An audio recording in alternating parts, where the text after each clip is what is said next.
Hello दोस्तों, आइए आज सीखते हैं हाथ देखना, हाथ का विश्लेषण करना स्टेप बाय स्टेप। मैंने दाएं हाथ की हथेली का चित्र लिया है। ऐसा माना जाता है कि पुरुषों का दायां हाथ और स्त्रियों का बायां हाथ देखा जाना चाहिए, लेकिन रिसेंट रिसर्चेज ये बताती है कि जो हाथ आपका एक्टिव है, यानी कि जिस हाथ से आप खाना खाते हैं या लिखते हैं, वो हाथ आपके 75% रिजल्ट्स को शो करता है। और जिस हाथ से आप खाना वगैरह नहीं खाते, जो आपका इनएक्टिव हैंड है, उससे 25% रिजल्ट देखे जाते हैं। यानी जो एक्टिव हैंड है उससे 75% और जो इनएक्टिव हैंड है उससे 25% फलादेश का फलकथन कहा जा सकता है। लेकिन 99% लोग दाएं हाथ से काम करते हैं, इसलिए मैंने दाएं हाथ का चित्र लिया है। यदि आप बाएं हाथ से काम करते हैं तो यही जो चीज़ मैं इसमें बताने जा रहा हूँ वीडियो में, आप अपने बाएं हाथ पर भी लागू कर सकते हैं। दोस्तों, हाथ की रेखाओं में कुछ महत्वपूर्ण रेखाएं होती है, मूल रेखाएं होती है, हथेली होती है। कहा जाता है कि हथेली के अंदर मनुष्य के पूरे जीवन का परिलक्षण होता है। वो एक खिड़की है जिसमें आप अपने भविष्य में, अपने जीवन में, अपने स्वास्थ्य में झांक के देख सकते हैं। दोस्तों, हथेली को यदि सही समझ ना आ जाए तो हम अपने जीवन में कई चीज़ों से बच सकते हैं, क्योंकि हमें चीज़ों का पहले ही आभास हो जाता है और हम अपनी जीवन शैली में बदलाव करके ये देख सकते हैं कि कुछ समय पश्चात रेखाओं में भी परिवर्तन आने लग जाता है। यानी हाथ की हथेलियाँ की जो रेखा है हथेलियों की, वो भविष्य में बदल भी जाती है अपनी आदतों और अपनी जीवन शैली के आधार पर। तो आइए शुरू करते हैं हाथ की हथेली की जो रेखाओं को। देखिए दोस्तों, ये जो रेखा आप देख रहे हैं, ये जीवन रेखा है। इसे जीवन रेखा कहा जाता है। इससे आपके जीवन के अनुमान लगाए जाते हैं, आपकी आयु, आपका स्वास्थ्य इत्यादि का अनुमान लगाया जाता है। ये यदि पूर्ण गोलाई लिए हुए है, जैसी मैंने अभी बनाई है, तो आपको शतायु होने की गारंटी देती है। लेकिन ये गारंटी तभी संभव हो पाती है जब आपकी हृदय रेखा भी बराबर मजबूत अवस्था में हो। यदि हृदय रेखा बीच में से टूटी हुई है या बिल्कुल डिस्टर्ब्ड है, तो अच्छी जीवन रेखा भी आपको निरोग जीवन प्रदान नहीं कर सकती। आपके निरोग जीवन की गारंटी तभी ली जा सकती है जब आपकी जीवन रेखा और हृदय रेखा दोनों मजबूत पोजीशन में हो। लेकिन फिर भी घबराने की जरूरत नहीं है। यदि आपकी जीवन रेखा मजबूत पोजीशन में है दोनों हाथों के अंदर, तो निश्चित तौर पर आप एक अच्छा जीवन जिएंगे, निरोग जीवन जिएंगे। हाँ, कुछ रेयर केसेस के अंदर क्या होता है कि ये जैसे रेखा है, हृदय रेखा, ये इस प्रकार की ना होकर के जीवन रेखा मजबूत है, लेकिन ये इस प्रकार टूट करके फिर ऐसे चल रही है, या फिर इसमें और प्रकार के दोष पाए जाते हैं। तो ये जो जीवन रेखा है, स्वस्थ जीवन रेखा, उसके प्रभाव को कम कर देती है। यानी कि पूरी तरह सुखी और निरोग जीवन होने के बजाय जीवन थोड़ा सा समय समय पर कष्टमय हो सकता है। हालांकि जीवन रेखा भी आपको कोई ज़रूरी नहीं है ऐसी दिखाई दे, इस प्रकार की भी दिखाई दे सकती है, जैसे कि ये दिखाई दी, फिर यहाँ से टुकड़े होते हुए दिखाई दे सकती है। इन सब के अलग अलग फल होते हैं। हालांकि अब मैं इसको, अब जो बेस वीडियो है, इसके अंदर आपको बेसिक समझाने की कोशिश कर रहा हूँ। पहली बात, जीवन में बहुत अच्छी आयु और निरोग जीवन जीने के लिए मैंने दो शर्तें डाली है। कौन कौन सी? यदि आपकी जीवन रेखा पूर्ण गोलाई लिए हुए है और आपकी हृदय रेखा पूर्ण गोलाई लिए हुए है और स्वस्थ है। देखो दोस्तों, एक महत्वपूर्ण बात बता दूं, रेखाओं का ज्यादा गहरा होना शुभ नहीं माना जाता है। रेखाएं साफ सुथरी हो, पतली हो, सुंदर हो, वही रेखा श्रेष्ठ मानी जाती है। ऐसा ना सोच लें कि रेखा बिल्कुल काली एकदम गहरी बनी हुई है और चौड़ी बनी हुई है तो वो ज्यादा बढ़िया और मजबूत है। नहीं, ज्यादा चौड़ी रेखाएं, ज्यादा गहरी रेखाएं उतनी प्रभावशाली नहीं होती है। वो उतना सुखद परिणाम नहीं देती है, उतना शुभ परिणाम नहीं देती है। हाँ, लेकिन वो बिल्कुल निर्दोष है, चौड़ी है, तो कोई दिक्कत नहीं है, इतना ज़्यादा कोई बुरा इम्पैक्ट नहीं आता। लेकिन यदि उसमें सांकल जैसी आकृति बनी हुई है, या बीच में से उसके ऊपर इस प्रकार के चिन्ह इत्यादि बने हुए, यव बने हुए हैं, या और प्रकार के नक्षत्र तारे इत्यादि बने हुए हैं, या अलग अलग प्रकार के चिन्ह बने हुए हैं, पूरी तरह स्पष्ट नहीं है वो, तो वो उसकी जो शुभता है, उसका जो रिज़ल्ट है, वो उतना पॉज़िटिव नहीं आ पाता जितना हम सोचते हैं। नक्षत्र के रिज़ल्ट कई-कई जगह पर बहुत अच्छे आते हैं, कई जगह बहुत नेगेटिव भी आते हैं। लेकिन ये जो चित्र मैंने बनाया है, यऊ का चित्र बनाया है, यऊ का, ये कभी भी अच्छा रिज़ल्ट नहीं देते। ये जहाँ पर भी आते हैं, जहाँ पर भी बनते हैं, वहाँ तकलीफ़ देते हैं। फिलहाल अपन समझ रहे हैं जीवन रेखा को। दोस्तों, जीवन रेखा को आप यदि पूरी तरीके से समझना चाहते हैं तो इसको 100 वर्ष का मानते हुए इसके 10 टुकड़े कर लीजिए। इसके 10 टुकड़े कर लीजिए और मान लीजिए ये 100 वर्ष की आयु है, तो प्रत्येक टुकड़ा 10 वर्ष की अवधि लेकर के आ जाता है। अब उसके और छोटे टुकड़े करके ये देखा जा सकता है कि मान लो यहाँ पर यऊ का निशान है, या यहाँ पर रेखा टूट रही है या यहाँ पर रेखा को कोई क्रॉस काट रहा है, तो जीवन की किस आयु में जाकर के आपको तकलीफ का सामना करना पड़ सकता है, या रेखा खुद विच्छेदित हो जाती है। रेखा खुद विच्छेदित हो जाती है, जैसे मान लो कि वो उसमें विच्छेद आ गया, जैसे यहाँ पर ये इतना सा थोड़ा सा यहाँ पर गैप आ गया, तो आप मान लीजिए कि उस पीरियड में आपको तकलीफ का सामना करना पड़ेगा। अब अच्छे से और समझिए, इसके भाग करने के बाद में आप ये भी देख सकते हैं, इसकी शुरुआत यहाँ से मानी चाहिए। स्टार्टिंग पॉइंट ये है, स्टार्टिंग पॉइंट ये है और एंडिंग पॉइंट ये है। अब आप कहोगे कि जीवन रेखा सर बिल्कुल अच्छी है, सब कुछ बढ़िया है, तो एक चीज और देखिए, यदि आपका मणिबंध मजबूत है तो जीवन रेखा और मजबूत हो जाती है। तभी मैंने कहा कि रेखाओं को सिर्फ एक रेखा को देख करके आप फलकतन मत करिए, यह समझिए मत। आपको रेखाओं में यदि जीवन के बारे में बात कर रहा हूं मैं, अभी फिलहाल मैंने हथेली का एक ही पॉइंट लिया, आयु और स्वास्थ्य। तो यदि आपकी हृदय रेखा बिल्कुल अच्छी है, निर्दोष है, तो आप एक बहुत अच्छा जीवन जिएंगे। यदि हृदय जीवन रेखा में छोटी मोटी कमियां भी है तो वो कवर कर ली जाएगी। और यदि हृदय रेखा टूटी हुई है और जीवन रेखा बहुत अच्छी है, तो हृदय रेखा टूटी हुई है तो हृदय रेखा के टूटे होने को कवर कर लेगी जीवन रेखा। और जीवन रेखा में कोई छोटा मोटा दोष है और हृदय रेखा बहुत मजबूत है तो हृदय रेखा जीवन रेखा के उस दोष को कवर कर लेगी। और यदि दोनों में छोटी मोटी कमियां है लेकिन मणिबंध बहुत मजबूत है, मणिबंध की तीन या दो रेखाएं, तीन रेखाएं पूर्ण है, तीन रेखाएं पूर्ण है मणिबंध की, एकदम बढ़िया पूर्ण तीन रेखाएं हैं, तो आपको शतायु होने से कोई नहीं रोक सकता। आप निश्चित तौर पर 80 से 85 साल की उम्र को पार करेंगे, और वो भी स्वास्थ्य के साथ में, अच्छे स्वास्थ्य के साथ में। दोस्तों ये बात कर रहे हैं अपन जीवन की। मैं आगे के वीडियोस में एक एक रेखा को लूंगा। आज तो हाथ के मैं बेसिक्स को समझा रहा हूं, तो सभी रेखाओं को लेना पड़ेगा।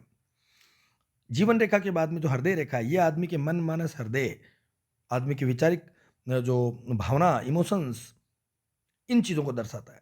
यदि किसी की हृदय रेखा बिल्कुल स्पष्ट है, पतली सी सुंदर बनी हुई है, मान के चलिए वो मनो आधार पर, मनोवैज्ञानिक दृष्टिकोण से बहुत ही मजबूत, संबल वाला और सकारात्मक व्यक्तित्व होगा, वो आदमी विश्वसनीय होगा, आप उस आदमी पर भरोसा कर सकते हैं। पर मान लीजिए कोई ऐसी जीवन रेखा चल रही हो, सांकल जैसी आकृति बनी हुई हो, कैसी आकृति बनी हुई हो, सांकल जैसे, जैसे ऐसे रेखा चल रही है और साथ में ऐसी चल रही है, और सांकल जैसी, जो सांकल होती है लोहे की, ऐसी रेखा चल रही है, तो मान के चलिए वो आदमी भरोसेमंद नहीं है, वो आदमी विश्वसनीय नहीं है, उस आदमी को आप विश्वास नहीं करना चाहिए आपको। क्योंकि वो आदमी इमोशंस के आधार पर या मनोवैज्ञानिक दृष्टिकोण से पूरी तरह मजबूत नहीं होता है, वो कभी भी पलटी मार सकता है, वो मनोवैज्ञानिक दृष्टिकोण से स्वस्थ भी नहीं होगा, वो मानसिक रूप से स्वस्थ नहीं होगा निश्चित तौर पर। हृदय रेखा का इस प्रकार का होना आदमी को कुटिल, आदमी को लंपट, आदमी को स्वार्थी बना देता है। उसमें भावनाओं का बहुत कमी आ जाती है, भावनाओं की, सकारात्मक भावनाओं की। वो अपने स्वार्थ की सिद्धि के लिए कुछ भी कर सकता है। तो सांकड़ जैसी होना, या इसका यदि दूसरा इम्पैक्ट देखा जाए, सांकड़ का मतलब वास्तव में ऐसे होना चाहिए, या फिर ऐसा हो सकता है कि उसका स्वास्थ्य पूरी तरह सही नहीं रहेगा। ये दो रिजल्ट निकल के आते हैं। स्वास्थ्य पूरी तरह सही नहीं रहेगा, वो पूरी तरह मजबूत मनोवेगों वाला व्यक्ति नहीं होगा, आवेग उसके स्थिर नहीं होंगे, चित्त उसका स्थिर नहीं होगा, और ये रेखा उसको रोगी भी बना देती है, वो पूरी तरह स्वस्थ जीवन नहीं जी पाता, उसके विचार बिल्कुल अस्थिर होते हैं। और जैसा कि मैंने कहा, स्वस्थ हृदय रेखा है, मान लीजिए स्वस्थ हृदय रेखा है, ये कई चीज़ों के दोषों को पूरा कर देती है, कई दोषों को कवर कर लेती है। आदमी के हाथ में स्वस्थ हृदय रेखा उसके स्वस्थ इमोशंस, मानसिकता, उसके शक्तिशाली दृष्टिकोण, शक्तिशाली मनोविज्ञान को दर्शाती है। वो आदमी जीवन में सफल व्यक्ति रहता है, यह आदमी स्वस्थ जीवन जीता है, सकारात्मक व्यक्तित्व वाला धनी होता है। इसके बाद में आइए बात करते हैं एक अगली रेखा जिसे बोलते हैं भाग्य रेखा, जो जीवन की सबसे महत्वपूर्ण रेखाओं में से एक है। भाग्य रेखा की शुरुआत हथेली में कहीं पर से भी हो सकती है, पर आमतौर पर ये जो मैंने जहाँ से स्टार्टिंग करी है, यहाँ से स्टार्टिंग हो जाए तो कहना ही क्या। लेकिन जहाँ जहाँ से स्टार्ट होती है उसके अलग अलग इफेक्ट होते हैं, लेकिन इसकी एक खास बात है, भाग्य रेखा वही कही जाएगी जो जीव, चाहे कहीं से भी स्टार्ट हो, चाहे यहाँ से हो चाहे फिर यहाँ से हो, आना कहाँ चाहिए, शनि पर्वत पर। इस पर्वत को कहा जाता है शनि पर्वत। जो मध्यमा अंगुली है, मध्यमा अंगुली के नीचे का जो हिस्सा है, इसे शनि पर्वत कहा जाता है। कोई भी रेखा हथेली से कहीं से भी चल के यदि शनि पर्वत पर आके रुकती है तो उसे भाग्य रेखा कहा जाता है। जो शुरुआत में मैंने भाग्य रेखा का चित्र बनाया आपके सामने, ये वाली रेखा। ये रेखा यदि बिल्कुल स्वस्थ एकदम शुरू से एंड तक गई, सूर्य शनि पर्वत तक, तो वो आदमी निश्चित तौर पर परम भाग्यशाली व्यक्ति होता है। जीवन में उसके पैसों की कभी कमी नहीं रहती और भाग्य वाइज वो बहुत मजबूत होता है। किस्मत उसका साथ देती है। वो कंकड़ में भी हाथ डाले तो सोना बन जाता है। जीवन में खूब तरक्की कमाता है, खूब धन, पैसा, दौलत सब कुछ बहुत कमाता है। तो इसका मतलब ये नहीं है कि जिसके हाथ में भाग्य रेखा ही नहीं, कहीं आपको हथेलियाँ ऐसी दिखाई देगी जिसमें भाग्य रेखा ही नहीं, फिर भी उनके पास काफ़ी कुछ ठीक-ठाक पोज़ीशन में है। तो जिनका हाथ में भाग्य रेखा नहीं होती, क्या वो अभागे होते हैं? नहीं, ऐसा बिल्कुल भी नहीं है। पर इतना ज़रूर है कि जिनके हाथ में भाग्य रेखा नहीं होती, वो अपनी काबिलियत के अनुसार जीवन में हासिल नहीं कर पाते। उनके पास काबिलियत बहुत होती है, लेकिन भाग्य उनका साथ नहीं देता, तो वो प्राप्त तो कर लेते हैं, लेकिन वो प्राप्ति नहीं कर पाते जिसके कि वो वास्तव में डिज़र्विंग है, वो काबिल है, वो उतना हासिल नहीं कर पाते। दूसरी बात, वो जीवन में मेहनत से ही पैसा कमाते हैं, ईज़ी वे में उनके पास में पैसा नहीं आता, ईज़ी वे में उनके पास धन संपत्ति और तरक्की प्राप्त नहीं होती है। जीवन में तरक्की कर लेते हैं, लेकिन उतनी नहीं जितने की वो काबिल है और वो भी आसानी से नहीं आती, काफ़ी संघर्ष और मेहनत उनको करनी पड़ती है। संघर्ष के दम पर अपने आप को स्थापित वो कर लेते हैं।